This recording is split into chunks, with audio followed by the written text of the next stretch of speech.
ఆ వినాయక స్వరూపంలో ఏనుగు దంతం ఏంటంటే ఏనుగు తన జ్ఞానం, బుద్ధి, సహనం, దూరదృష్టి ఏంటన్నా జ్ఞానం చెప్పాలందరూ కూడా జ్ఞానం, బుద్ధి, సహనం, దూరదృష్టి అనేవి సూచిస్తుందంట.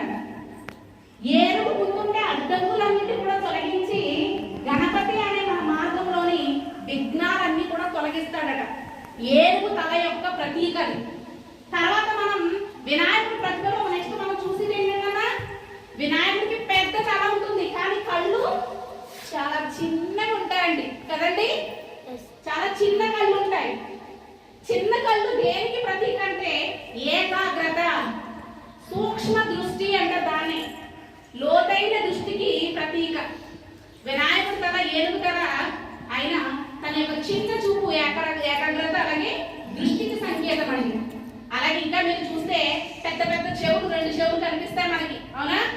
మనకి మనుషులకి చాలా చిన్న చెవులు ఉంటాయి, ఏనుగుకి చాటంత చెవులు ఉంటాయి అంటారు, అవునా? సో పెద్ద చెవులు ఎక్కువ వినగలిగే శక్తి అండి, ఎక్కువ వినగలిగే శక్తి. చాలా దూరం నుంచి కూడా అది తీక్షణంగా గమనించగలదు అక్కడ ఏం జరుగుతుందన్నది చెప్పగలుగుతాం. మనిషి కంటే ఎక్కువ వినగలుగుతుంది. ఏనుగులు, జంతువులు ఏం చేస్తాయండి మనిషి కన్నా ఎక్కువ అనుకుంటుందండి.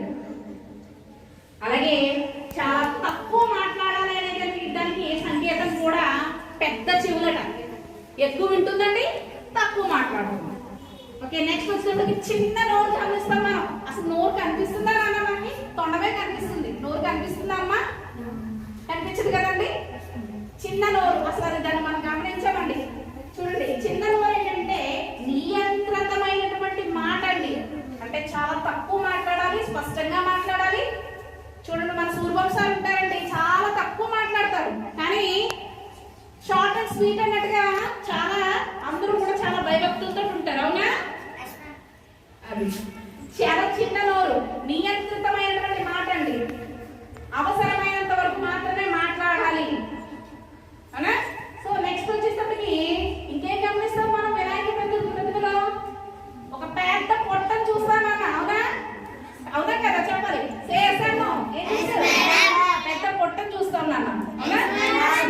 దేనికి సంకేతం అంటే సహనమైనటువంటి శక్తి అండి. దేన్నైనా తట్టుకోగలిగినటువంటి మనోధైర్యం. చూడండి, చిన్న కష్టం వచ్చిన వెంటనే అయ్యి బాబా నాకు కష్టం వచ్చిందని భయపడుతూ ఉంటారు. అది కాదు నాన్న, సహించేటటువంటి శక్తి.